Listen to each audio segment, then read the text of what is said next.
Play down in behind the net. Played along the boards. Kept it the far side by Adams. And it's spun around the Coyotes, and they can't keep it in. The Chiefs will bring it out. Now coming down, Jonathan Lee breaks through to the fence, cuts into the corner. They're still down. Lee's got it behind the net. Tries the wraparound. Souls was ready for it. Lee's got it again in the corner. All the way back to the point. Siemens unable to keep it in. Here's a steal. Now coming down is Braden Tuck in a long shot. Scores!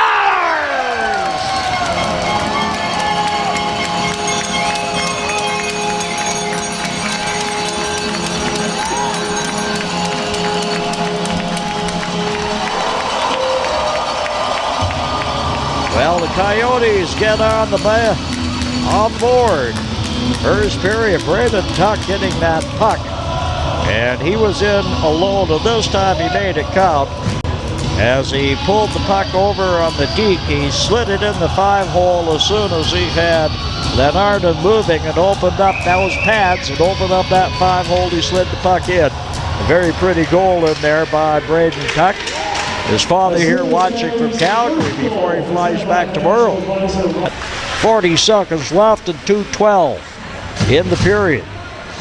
40 seconds are left in the power play, and puck comes in on the delayed offside. Couldn't play it. Back out, Lawson fires it in, wires it in hard around behind the net. Chiefs get the rebound, look to get right in front. Oh, that time Lawson just couldn't get it on his stick. Souls is down, and they score. No, they're not. Been waved off by Dave McMahon. Now, Souls was down for a bit, and I don't know why it's been to be called off. We're a long way from the action. So we'll see. They're going to talk about it now, the officials. But the original call is the goal has been waved off. Still 14 seconds left in the power play and 1:46 left in the period. Limpel and Jackson Limpel and Lawson are both there waiting for an explanation or what will be the final result of this. 14 and 15 there. You can see them just... They're standing outside that circle. They can't go in that one. As the referees, well, they're having a long discussion over this one. But Dave McMahon was right in behind the net, waved the goal off. Let's see what they're going to do. Oh, it's a goal. There, it's going to be counted.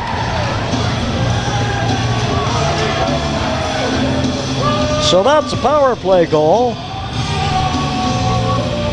And comes at 18-14.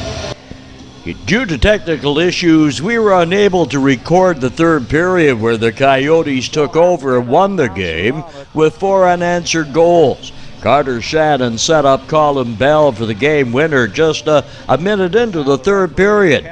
Shannon then added insurance, making it 3-1 with 7 minutes to go. Braden Tuck got his second goal of the game a minute later to put it away, and Carter Shannon scored one more for good measure.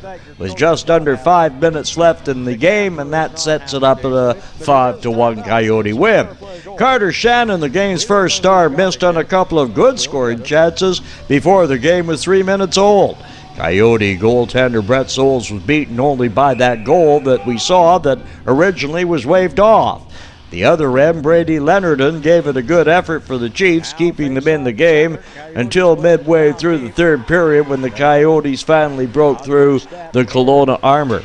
Although the midweek game with Kelowna produced only 4 penalties, referee Dave McMahon allowing them to play hockey. The Coyotes, though, did deliver a few stiff body checks that had the Chiefs getting up slowly off the ice. None of them were penalties, but the Coyotes did establish a physical presence in the game like they're going to need when playoff hockey arrives. The win gives the Osoyoos a lot of breathing space on top of the Okanagan division. They're now 11 points ahead of Summerland, who will be meeting them on Sunday afternoon in Oliver. Game time 1:35. Game is sponsored by Bilo and Oliver, and they'll have their sea of yellow bags. Summerland Steam are hoping maybe playing the game in Oliver might change their luck. They have lost their last 13 regular season games against the Osoyoos. Their last win coming on February 22nd, 2014, when they beat Osoyoos 8-4 in Summerland.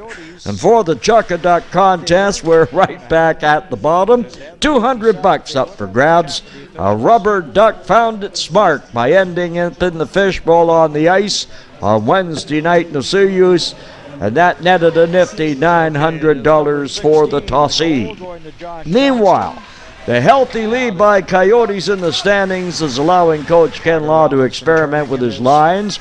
He's still looking to increase the scoring punch, particularly on the power play. It's probably been the team's weakness this season.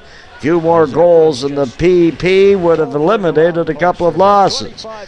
And Sunday is also the trade deadline and the final chance for teams to improve their clubs with deals with other teams who are not in contending positions. We'll see what all shakes up. I'm Tom Shields checking out Coyote action on the ice on KIJHL Radio.